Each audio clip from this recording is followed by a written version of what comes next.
Hello friends, அஸ்ஸலாமு அலைக்கும். Welcome to JJP சமையல். நான் இன்னைக்கு உங்களுக்கு வெங்காய வடை தாங்க செஞ்சு காட்டப் போறேன். நம்ம எப்போதும் வெங்காய வடைன்னா கடலை மாவு போட்டு செய்வோம். ஆனா நான் இன்னைக்கு வந்து மைதா மாவுல செஞ்சு காட்டப் போறேன். மாவு தான் டிஃபரெண்ட் தவிர ஒரு டேஸ்ட்டா செம்ம சூப்பரா இருக்குங்க. இந்த வெங்காய வடை ரொம்ப கிரிஸ்பியா டேஸ்ட்டா இருக்கும். செய்றது ரொம்பவே ஈஸி. அது எப்படி செய்யலாம்னு இப்ப நம்ம வீடியோக்குள்ள போகலாம். அதுக்கு முன்னாடி இப்பதான் என் சேனலுக்கு ஃபர்ஸ்ட் டைமா இருந்தா மறந்துடாம சப்ஸ்கிரைப் பண்ணிக்கிறங்க. அப்படியே லைக் பட்டனையும் பிரஸ் பண்ணிக்கிறங்க ஃப்ரெண்ட்ஸ். இந்த வெங்காய வடைக்கு நான் 3 பெரிய வெங்காயத்த எடுத்து நீள வாக்குல வந்து கட் பண்ணி எடுத்துக்கிறேன். ஒரு துண்டு இஞ்சிய சின்ன சின்னதா பொடிசா கட் பண்ணி எடுத்திருக்கேன். கொஞ்சம் கருவேப்பிலையும் நம்ம வந்து பொடிசா கட் பண்ணி எடுத்துக்கலாம். கொத்தமல்லி இலையும் அதே மாரி பொடிசா நறுக்கி வச்சிருக்கேன். 2 பச்சை மிளகா ரவுண்டா கட் பண்ணி வச்சிருக்கேன். இதுதான் நம்ம வெங்காய வடைக்கு இப்ப தேவையான பொருட்கள். இப்ப நான் ஒரு பவுல் எடுத்துக்கிறேன். நம்ம கட் பண்ணி வச்சுக்கிற வெங்காயத்த முதல்ல இத ஆட் பண்ணிறலாம். இப்போ உப்பு வந்து நான் ஒரு 1/2 டேபிள் ஸ்பூன் அளவு எடுத்துக்கிறேன். இப்ப அதையும் நம்ம சேர்த்துட்டு, இப்ப வெங்காயத்தோட இத நல்லா மிக்ஸ் பண்ணி விடுங்க. இந்த வெங்காயத்த நல்லா உதிரா ஆகுற அளவுக்கு நம்ம அந்த வெங்காயத்த நல்லா உப்போட சேர்த்து நல்லா மிக்ஸ் பண்ணிக்கலாம்.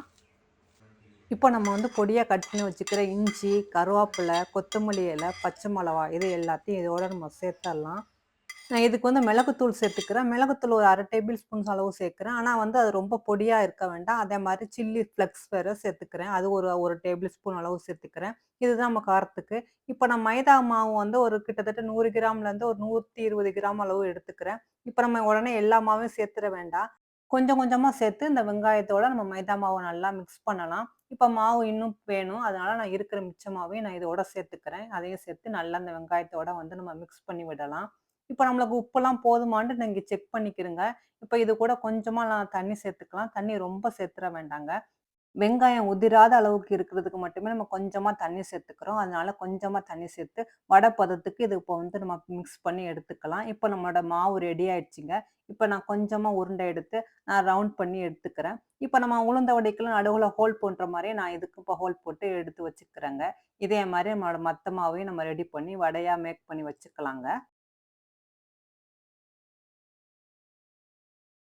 இப்ப நான் கடாயில வந்து ஆயில் ஊத்தி வச்சிருக்கேன். இப்ப ஆயில் நல்லா ஹீட் ஆயிடுச்சுங்க. இப்ப நம்ம தட்டி வச்சுக்கிற வடைய இதுல ஒண்ணு ஒண்ணா போட்டு எடுத்துறலாம். தீய வந்து மீடியம் ஃப்ளேம்லயே இருக்கட்டும். ரொம்ப ஹை ஃப்ளேம்ல வச்சிட வேண்டாம். இப்போ ஒரு 2, 3 நிமிஷத்துக்கு அப்புறமா நம்ம வடைய பெரட்டி போட்டுக்கலாம். இப்போ ஒரு பக்கம் நல்லா வந்துருச்சு. இப்ப இன்னொரு பக்கமும் இத பெரட்டி போட்டுக்கலாம். இதே மாரி ஒரு நிமிஷத்துக்கு ஒருக்க அந்த 2 பக்கமே நல்லா பெரட்டி போட்டுக்குருங்க.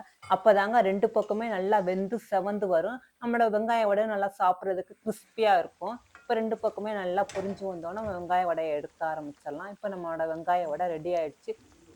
இந்த வெங்காய வடைய செய்றது ரொம்ப ஈஸிங்க. ஸ்கூல் விட்டு வர குழந்தைகளுக்கு நம்ம டீ போட்டு குடுக்குற நேரத்திலேயே இந்த வெங்காய வடைய நம்ம ரெடி பண்ணிறலாம். இதுக்காக நம்ம பெரிய வெங்காயம், மைதா மாவு இருந்தாலே போதும். இதுக்காக பெருசா எந்த ஒரு பொருளும் தேவையில்லங்க. இப்ப பாருங்க நம்மளோட சுட சுட நம்மளோட வெங்காய வடை ரெடி ஆயிடுச்சு. சூடா டீக்கு இந்த வெங்காய வடையும் சேர்த்து சாப்பிட்டு பாருங்க. சும்மா சூப்பரா இருக்கும். நாக்குக்கு நல்லா ருசியாவும் சாப்பிடணும். ஆனா வேலையும் ரொம்ப ஈஸியா இருக்கணும். அதுக்காகத்தாங்க இன்னைக்கு ஒரு ஈவினிங் ஸ்நாக்ஸா இந்த வெங்காய வடைய நான் உங்களுக்கு செஞ்சு காட்டியிருக்கேன். நீங்களே இதே மாரி செஞ்சு சாப்பிட்டு பார்த்துட்டு எப்படி இருக்குன்னு எனக்கு கமெண்ட் பாக்ஸ்ல கமெண்ட் பண்ணுங்க ஃப்ரெண்ட்ஸ். Okay bye.